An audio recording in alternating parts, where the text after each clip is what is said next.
You're listening to the best of Flight 1080 on AM 1080 KSCO. Wait a minute, hold on. This is the best we've got? Really? No kidding. You're listening to the best of Flight 1080 on AM 1080, 104.1 FM, KSCO. Recently on Flight 1080. In newspapers, it's notorious, of course. Hey, Susan, do you mind if we take a phone call real quick? You want to... Oh, Susan's giving the double thumbs up. Billy Armi is called in. Billy, what's up, buddy? This is not Billy Armi. This is Michael. I'm a big fan of the program. And Fred, are you a fan of my music? I like Man in the Mirror. I think it's a good song. That's a good song. Some people say that I'm not dead. The truth is that I've been living underneath a Popeye chicken in Easton, Texas. I've taken up smoking cigarettes and drinking tall boys. Billy. Hey, Michael, what's your most favorite song of mine? Dave's in the Dave Cave right now, Billy. People say tainted things about me, Michael. They say tainted things about me. It's untrue, and I am still alive. Flight 1080 with Dave Michaels, Jack Stein, and Billy Armi. Monday through Friday from 4 to 7 p.m. right here on AM 1080 KSCO. This is KSCO, Santa Cruz, Monterey, Salinas.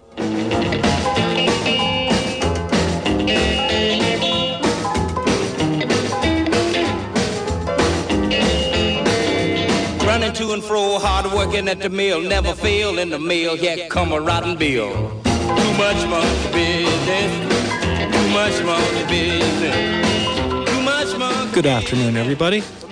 Billy Armi, Alec Hale, Kenny Thomas, and David Stolowitz hanging out with you on Thursday afternoon. How are things going for you guys? Oh, Mama, everything's going great. It's going pretty good. How about you, David? You got 3 Elvises in here. Excellent. We're all going to talk like this. Is the talk like Elvis for the next 20 Grape minutes. jelly, colors too. I want to be on a peanut butter sandwich, fried banana. And a peanut butter. How you doing, Alec Hale? I once tried to grow a mustache once, but hungry for jelly donuts and jelly donuts and peanut butter, and get that lip going in there too. Not that fool Billy Idol lip or nothing like that. Get that Elvis lip going. There you go. That's it right there. You got to get the bacon started early. All right now, listen, Mama. Then you toast the bread. Then you get the peanut butter and banana on it. Then you finish it with the bacon. I had heard that he liked bacon and honey and all kinds of weird I love stuff. bacon, I love honey, I love taking calls on Flight 1080. We got a caller that's been on hold for 16 minutes. I'm making this conversation. I think you got to take this call. Oh, yeah, this call has been on hold forever. This is Bob Dylan. Hey, Bob Dylan. You're on the other Elvis. Hey, I wrote a little song about my experience with... Sing it for us. Sing it for us, Bob. It goes a little something like this.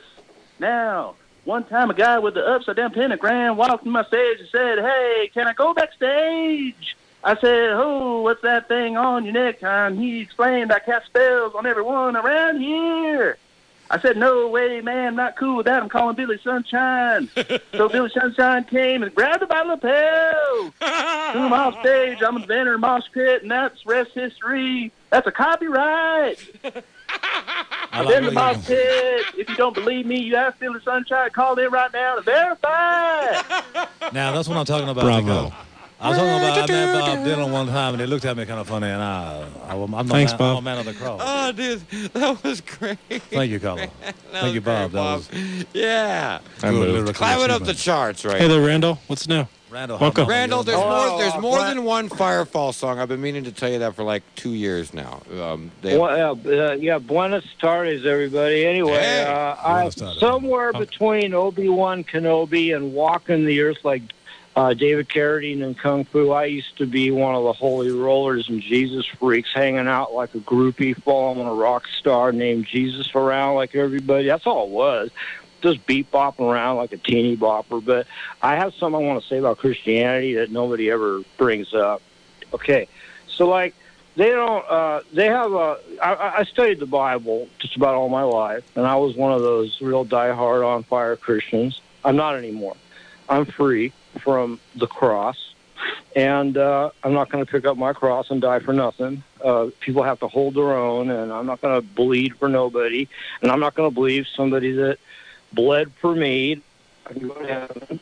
And you're not bitter at all. One of the things about Christianity that really bothers me, as I matured studying theology a little better, when 9/11 happened, they described the Taliban, right? And I'm saying that's Christianity, man. That's how Christians treat people. And not only that, there's nowhere in the Bible where it says that women even get to go to heaven. Number one, I mean, like the Old Testament? No, there's something that says they can't. Only the men. Only the men go to heaven. Only purpose ever mentioned in the Bible for women is to bear the sons of the prophets and the kings. They don't get to go to heaven. They have no role in the Bible. Well, the Virgin Mary doesn't Sir, I have to disagree with you. I've read the Bible too, and that's just not true. Right, There are very and positive actually role Old models for Testament. women in there. There were some good jokes in it, too. Did you Yeah, read... there's I'm sorry. Yeah, there's Jezebel, there's Bathsheba. But there's also Rebecca and Deborah and Mary. And Dolores. Yeah, but Dolores. I know, but their purpose is mainly to bear the Son of God, right? Well, But she doesn't even. That's a part, but it's not the whole thing. That's not what they do down the. You know what my favorite part of the Bible was, Randall? Was the part in the back where it has the funny fold-out, where you fold it and it looks like one kind of picture, and then it says something different. You remember that? Now that's Mad Magazine. Oh, that's Mad Magazine. Now you're not. Oh, you're I'm supposed sorry. to not be reading that. I know you were hiding it in the Bible on Sundays. But You've been bopped on the forehead for that one. You should know. Spy versus Spy, and that was a great part of the Bible. Yes, Randall. Oh, yeah, I read Mad Magazine all the time. Yeah, I always used to collect Mad. But back in the 60s, I was impressed by all the art. The old Bibles had all these gruesome horror pictures of these real scary, gruesome pictures. They were funny. And it was always very, very archaic and very amazing to look at. But that's about the only thing that I really like about what I saw in the church was the art was great. But I'm not a Christian anymore because I see it too much like the Taliban, and I just don't think that women are given any representation. That's kind of an insane thing to say. The Bible did have You see it like the Taliban? That's like the Bible did have some. You're comparing. Yeah, but the way they treat people is no different than the Crusades. What do you mean the way they? Brigham, but what do you mean when you say they? Who's they? During the Crusades, they were arguably similar, but maybe not now. Yeah. After 9/11, the way they portrayed the Taliban sounds exactly like the die-hard stand that Christians take. And I would have to agree with what someone said earlier, that the women are subservient. In fact, they aren't even really supposed to be in church, according to Christian doctrine. I don't know what you're talking about. I really think they're supposed to be in church. I'm a Christian, and I just have no clue what you're talking about right now, Firefall. You know, the whole origin of the church, like in the Middle Ages, the Catholic Church. Yeah. I don't even think anybody went to church because they would show up to your house to drag you into the dungeon. About the only contact you'd have there. Right, right. People. But if we're talking about modern day Christianity, right? That's certainly not what it looks like. And it certainly doesn't look like that around here anymore. I'm not saying that all the Christians are acting like the Taliban right now. I'm saying that severe fanatical bent that they have. Right. Yeah. Well, when you say they, though, it's a very broad statement. Yeah, he's right. You're lumping them together. And when you compare it to the Taliban, right, or even in the same sentence, I can say this, though, Randall. You got to really explain that one because that's just not an easy pass. I can say this, though, Randall. The particular church I was talking about, yes, they do treat their women awful, and they're not allowed to just be girls, so. Okay, I'm not saying that every single Christian in the world is an extremist. I'm not saying that.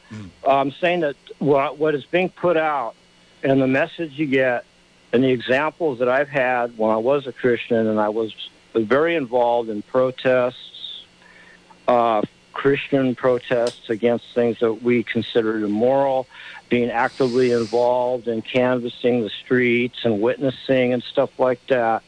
I'll have to be honest with you, I don't come back at the end of the time period there with any good thing to say about Christians. I mean, I'm not going to say they're all bad. I don't have anything that I can say I feel blessed or in the presence of someone who knows the Lord, quote unquote.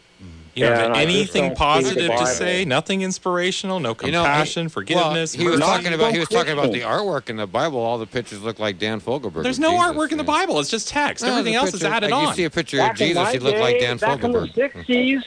Back in the 60s, the Bibles that we had in our house were enormous, and they were full of archaic artwork. They're like Goya. The Bible says don't do that. They look like Black Sabbath album covers. Yeah. But I always like the classic Jesus, where he looks like blonde hair, like he just came from the Silva Beach. Yeah, you're right. Like H.R. Geiger, or how dark? Got that 5 o'clock. What was that one where it was supposed to be a bunch of Jesus. skeletons killing everybody out in a field or something? Oh, Hieronymus Bosch, yeah. That's kind of a drag. Seventh Voyage of Sinbad? Yeah, exactly. It looked like that. It looked like the Seventh Voyage of Sinbad. Right, okay. Now, I have a quick joke. A joke, please. Yes, sir. Okay. All right, so hello, boy. Okay, go ahead. The president of PETA, who's against Wendy's, was invited by Wendy to go tour the factory so that Wendy could convince the president of PETA that the animals are not mistreated. So they're in a pig factory, and they're on a trestle overlooking the pigs. All the hogs are down there wallowing about. And the president of PETA, she accidentally falls off the trestle, and the pigs devour her. So in court, Wendy's was asked what really happened to the president of PETA. Why did she fall off the trestle, and what was the real story? And she says, well, I guess the Baconator. Carnivorous pigs. Thanks for the call, Randall. Look, thanks, buddy. Thanks, Randall. We love you, man. Hey, the thing is about the Catholic Church is that I had to go to a funeral years ago. One of my friends passed away, and she was Catholic, and that was like the most gruesome thing I ever had to sit through was a Catholic funeral. It was like going to a haunted house to go to church. Oh, that doesn't sound too. Oh yeah, no, and the up and down and the up and down. It was like you know how they don't prop the you know how in synagogues where the cantor is singing and he's going Meshale Mochne Vochne like Meleshale Moy Uchne Israel Mochne. I like when you do that. Keep going. And then the rabbi says, "Everybody, please be seated." I feel like I'm attending my buddy's bar mitzvah again from high school. This is wonderful. And it's just like that in Catholic church, though, but it sounds like a haunted house in the back because they keep making you get up and get down and get up and get down. I don't know any of the songs they're singing. I'm looking through this book like crazy going, I don't know this one. I don't know this one. I don't know this one either. Well, you got to get up to get down. These people, they fire these songs off like they know them like a Rolling Stones tune, They just nail these songs. And then when we're all done singing and you sit down, this voice comes out of the back of the church that sounds like this. Walk. Like a theremin from a sci-fi movie back in the 50s. I was like, where's that voice coming from? It was freaking me out. It was like the It didn't add to the magic. Plus, my friend died, Vincent right? Price comes out. My friend died. They have an open casket for this woman, right? It looks like a truck ran over her. She didn't get ran over by a truck. She had a heart attack, but somehow they made it look like a truck ran over her. And I was just horrified. The whole time I was at this Catholic church, I was like, what a bummer. I believe it. I said, so this is what goes on in heaven? And my friend says, apparently that's what they believe. And I go, well, you know what? Going to heaven's going to be a real drag if these people Is that what they believe, though? Or is that there's not one jumpy like song tradition? they're singing. Not one song they had a beat or was jumpy. Or anything. Over no time. pop. Yeah. It did nothing. No. I personally think that music doesn't belong anywhere inside of what we call religion because I just can't handle. I can't take it. None whatsoever. Every church I've ever attended, this like Kenny was doing his bit there, and then I like the churches of the South. I think the Baptists have it right. I mean that old Southern preacher style with that kind of music. I think is great, but almost every church in existence subjugates you to really the awful music that they just. It doesn't matter what religion it is. The Catholic Church was the worst, man. Awful. It's the best of Flight 1080 on AM 1080 KSCO Santa Cruz.